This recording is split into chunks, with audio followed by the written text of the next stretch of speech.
اور نبی علیہ الصلوۃ والسلام کے حضرت ابوبکر صدیق رضی اللہ تعالی عنہ کے حوالہ سے 40 احادیث میں سے چند احادیث ان کا خلاصہ مفہوم اپنے انداز میں مختصر ذکر کرتا ہوں کہ نبی علیہ الصلوۃ والسلام نے خود سیدنا حضرت ابوبکر صدیق رضی اللہ تعالی عنہ کے بارے میں کیا ارشاد فرمایا۔ نبی علیہ الصلوۃ والسلام نے ارشاد فرمایا، جن لوگوں کو میں نے دعوت دی ان میں سب سے پہلے بغیر کسی بات کے، لغزش کے، جنبش کے اگر کسی نے میری آواز پر لبیک کہا ہے تو وہ ابوبکر صدیق رضی اللہ تعالی عنہ ہے۔ نبی علیہ الصلوۃ والسلام نے حضرت ابوبکر صدیق رضی اللہ تعالی عنہ کے فضائل کے بارے میں ایک مقام پر ارشاد فرمایا، جتنا فائدہ مجھے ابوبکر کے مال سے ہوا ہے کسی اور کے مال سے اتنا فائدہ نہیں حاصل ہوا۔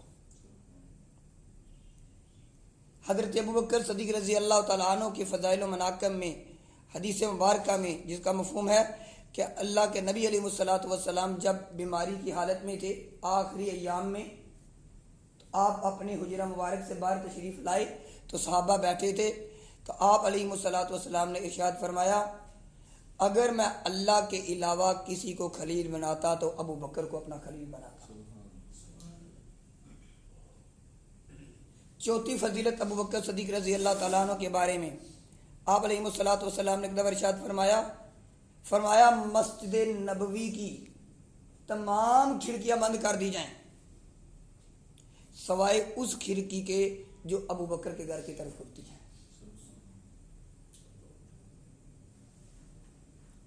پانچویں، نبی علیہ الصلوۃ والسلام نے ارشاد فرمایا، اے ابوبکر، غار میں بھی تم میرے ساتھ تھے، حوض کوثر میں بھی تم میرے ساتھ ہوگا۔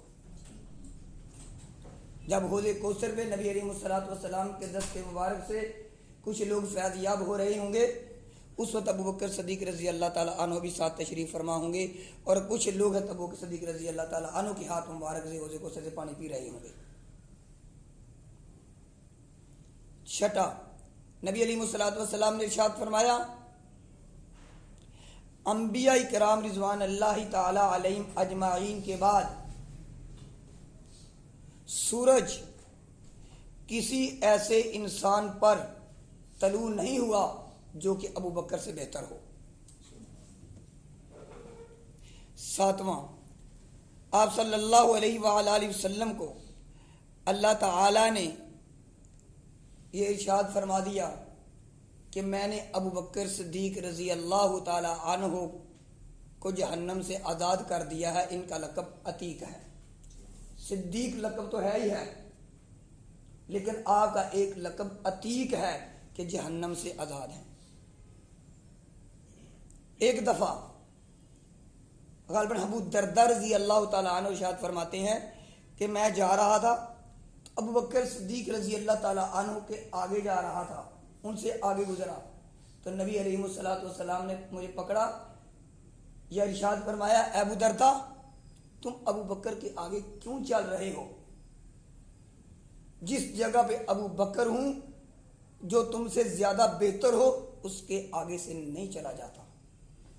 اور ایک مقام پر ارشاد فرمایا، جس قوم میں ابوبکر موجود ہوں اس قوم کو ابوبکر کے ہوتے ہوئے ان میں سے کسی کی جرأت نہیں ہونی چاہیے کہ وہ امامت کروا سکے۔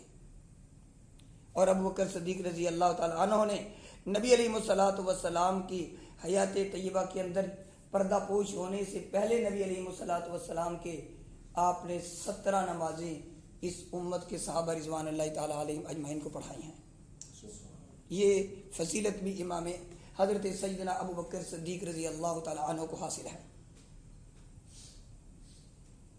نبی علیہ الصلوۃ والسلام نے فرمایا، کل قیامت والے دن ایک شخص ایسا ہے جسے میں جانتا ہوں کہ اسے جنت کے 8 دروازے پکاریں گے کہ یہاں سے گزر، یہاں سے گزر، یہاں سے گزر جاؤ، مجھ میں سے گزر جاؤ۔ اس کی مرضی ہے، وہ جس دروازے سے چاہے گزر جائے۔ فرمایا وہ ابو بکر صدیق رضی اللہ تعالی عنہ ہیں۔ نبی علیہ الصلوۃ والسلام نے ارشاد فرمایا اس دنیا میں نے ہر ایک کے احسانات کا بدلہ دے دیا ہے سوائے ابو بکر کے۔ کل قیامت والے دن اللہ سے سوال کروں گا، اللہ سے کہوں گا اللہ ابو بکر کے احسانات کا بدلہ عطا کر دے۔ نبی علیہ الصلوۃ والسلام نے ارشاد فرمایا ایک دفعہ کہ آپ احد پہاڑ پر کھڑے تھے، ابو بکر صدیق رضی اللہ تعالیٰ عنہ بھی کھڑے تھے، عثمان غنی رضی اللہ تعالیٰ عنہ بھی تھے، حضرت عمر فاروق رضی اللہ تعالیٰ عنہ بھی تھے۔ احد پہاڑ نے جنبش کر دی، حرکت کر دی۔ نبی علیہ الصلوۃ والسلام نے پاؤں مبارک مارا اور مخاطب کیا احد پہاڑ کو کہ تیرے اوپر ایک نبی ہے، ایک صدیق ہے اور 2 شہید ہیں۔ نبی علیہ الصلوۃ والسلام نے ایک مقام پر ارشاد فرمایا ابو بکر اور عمر رضی اللہ تعالی عنہما، یہ حضرات شیخین، فرمایا کل قیامت والے دن تمام اہل جنت کے سردار ہوں گے ما سوائے انبیاء کے۔ باقی تمام جتنے بوڑھے فوت ہو چکے ہیں ان کے سردار حضرت ابو بکر رضی اللہ تعالی عنہ اور حضرت عمر فاروق رضی اللہ تعالی عنہ کی ذات اقدس ہوں گے۔ ایک مقام پر ارشاد فرمایا جب حضرت عائشہ صدیقہ رضی اللہ تعالی عنہ نے سوال پوچھا تھا کہ یا رسول اللہ صلی اللہ علیہ وآلہ وسلم آسمان کے ستاروں سے بھی زیادہ کسی کی نیکیاں ہیں؟ آپ علیہ الصلوۃ والسلام نے جواب دیا ہاں عائشہ، عمر فاروق رضی اللہ تعالی عنہ کی نیکیاں سے زیادہ ہیں۔ وہ خاموش ہو گئیں، چہرے کے اندر تھوڑی سی غمی تھی۔ تو نبی علیہ الصلوۃ والسلام نے فرمایا عائشہ کیا بات ہے، کیوں پریشان ہو گئی؟ عرض کرنے لگی یا رسول اللہ صلی اللہ علیہ وآلہ وسلم میں تو یہ خیال کرتی تھی کہ آپ میرے ابو بکر میرے والد کا نام لیں گے۔ نبی علیہ الصلوۃ والسلام نے فرمایا عائشہ رضی اللہ تعالیٰ عنہ پریشان نہ ہوں، ستاروں کی مانند نیکیاں عمر کی ایک طرف اور ہجرت میں 3 رات جو تیرے والد نے میرے ساتھ گزاری ہیں وہ نیکیاں ایک طرف ہیں۔